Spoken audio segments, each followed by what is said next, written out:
साथियों, चैत्र नवरात्रि का पावन समय शुरू हो चुका है।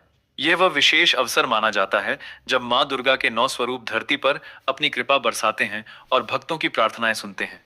इन 9 दिनों में किया गया सच्चे मन का जप, तप और छोटा सा उपाय भी व्यक्ति के जीवन में बड़ा बदलाव ला सकता है।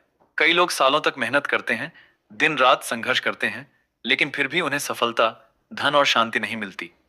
उन्हें लगता है कि किस्मत उनका साथ नहीं दे रही। ऐसे लोगों के लिए नवरात्रि का यह समय नई उम्मीद लेकर आता है। मान्यता है कि इन दिनों देवी शक्ति का प्रभाव बढ़ जाता है और सकारात्मक ऊर्जा पूरे वातावरण में फैल जाती है। अगर कोई व्यक्ति इस समय श्रद्धा और विश्वास के साथ कुछ खास उपाय कर लेता है, तो उसके जीवन की कई समस्याएं धीरे धीरे दूर होने लगती हैं। गरीबी, कर्ज, मानसिक तनाव, पारिवारिक कलह और जीवन की रुकावटें कम होने लगती हैं। सबसे पहले यह समझना जरूरी है कि नवरात्रि केवल पूजा का समय नहीं है, बल्कि यह आत्मशुद्धि का भी समय है।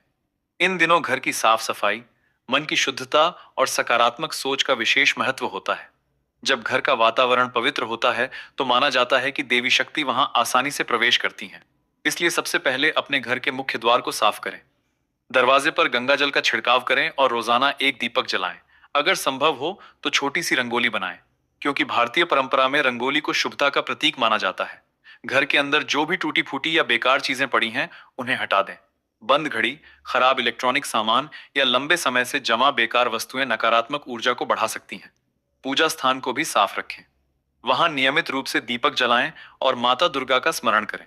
माना जाता है कि जब घर और मन दोनों शुद्ध होते हैं, तभी देवी की कृपा प्राप्त होती है।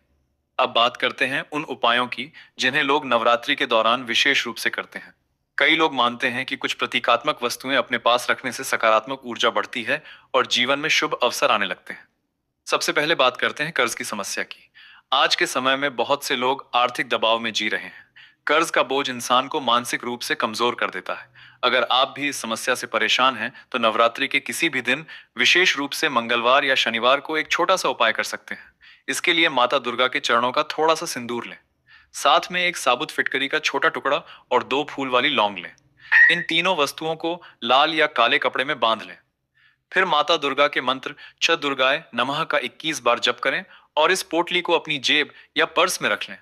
पारंपरिक मान्यता के अनुसार यह उपाय नकारात्मक प्रभावों को कम करने और आर्थिक रुकावटों को दूर करने में सहायक माना जाता है। दूसरी समस्या जो आज बहुत तेजी से बढ़ रही है, वो है बीमारी। जब किसी घर में लंबे समय तक बीमारी रहती है, तो परिवार का माहौल भी प्रभावित होता है। ऐसे में नवरात्रि के दौरान एक और पारंपरिक उपाय बताया जाता है। इसके लिए एक गोमती चक्र लें। यह एक छोटा सा प्राकृतिक पत्थर होता है, जिसे कई लोग शुभ प्रतीक मानते हैं। नवरात्रि की अष्टमी या नवमी के दिन इसे गंगा जल से शुद्ध करें। इसके बाद माता की ज्योति के ऊपर से 7 बार घुमाएं और सफेद कपड़े में बांध लें। इसे अपने पास रखें या बीमार व्यक्ति के तकिए के नीचे रख दें। माना जाता है कि इससे सकारात्मक ऊर्जा बढ़ती है और मनोबल मजबूत होता है।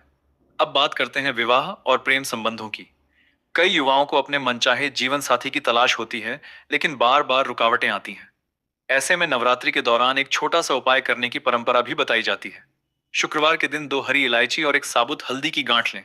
इन्हें पीले कपड़े में बांध लें। माता को लाल फूल अर्पित करें और इस पोटली को उनके चरणों से स्पर्श कराकर अपनी दाहिनी जेब में रख लें। कई लोग मानते हैं कि इससे विवाह के योग बनने में सहायता मिलती है। इसके बाद आता है धन से जुड़ा उपाय। जीवन में धन का महत्व हर व्यक्ति समझता है। आर्थिक स्थिरता से ही परिवार की जरूरतें पूरी होती हैं और भविष्य सुरक्षित बनता है। अगर आप आर्थिक तंगी से गुजर रहे हैं, तो नवरात्रि के दौरान एक पारंपरिक उपाय किया जाता है। इसके लिए एक कमल गट्टा और एक पीली कौड़ी लें। इन्हें लाल कपड़े में बांधकर माता लक्ष्मी के सामने रखें। अगली सुबह इस पोटली को अपने पर्स या पैसे रखने वाली जगह पर रख लें। परंपरागत मान्यता के अनुसार यह समृद्धि और सौभाग्य का प्रतीक माना जाता है। अंत में बात करते हैं मानसिक शांति की। आज के समय में तनाव, चिंता और बेचैनी लगभग हर व्यक्ति की समस्या बन चुकी है। अगर मन शांत नहीं होता, तो जीवन की खुशियां भी अधूरी लगती हैं। इसके लिए एक छोटा सा सफेद चंदन का टुकड़ा और एक मोर पंख अपने पास रखें। मोर पंख को भारतीय परंपरा में शुभता और सौंदर्य का प्रतीक माना जाता है, जबकि चंदन शीतलता का प्रतीक है। कई लोग मानते हैं कि इन्हें पास रखने से मन में सकारात्मकता बनी रहती है।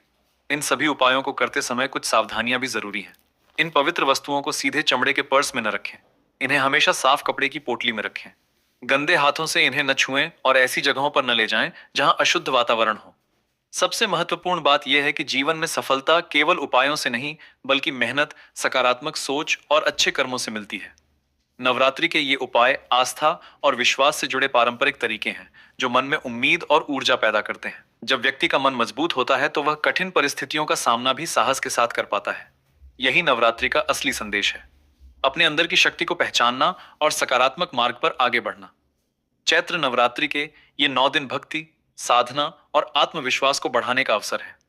अगर आप श्रद्धा से पूजा करें, अपने घर और मन को पवित्र रखें और दूसरों के प्रति अच्छा व्यवहार रखें, तो माना जाता है कि देवी की कृपा अवश्य प्राप्त होती है। तो प्रिय भक्तों, आपको ये पावन वीडियो कैसा लगा? हमें कमेंट में जरूर बताएं। अगर आप महादेव के सच्चे भक्त हैं, अगर आपके हृदय में भोलेनाथ के प्रति अटूट श्रद्धा और प्रेम है, अगर आप चाहते हैं कि महादेव की कृपा आपके जीवन में सदा बनी रहे, आपके घर में सुख, शांति और समृद्धि का वास हो, और आप सच्चे मन से महादेव को प्रसन्न करना चाहते हैं, तो अभी इसी क्षण वीडियो को लाइक करें, हमारे YouTube चैनल को सब्सक्राइब करें और कमेंट बॉक्स में पूरे विश्वास और भक्ति के साथ लिखें, हर हर महादेव।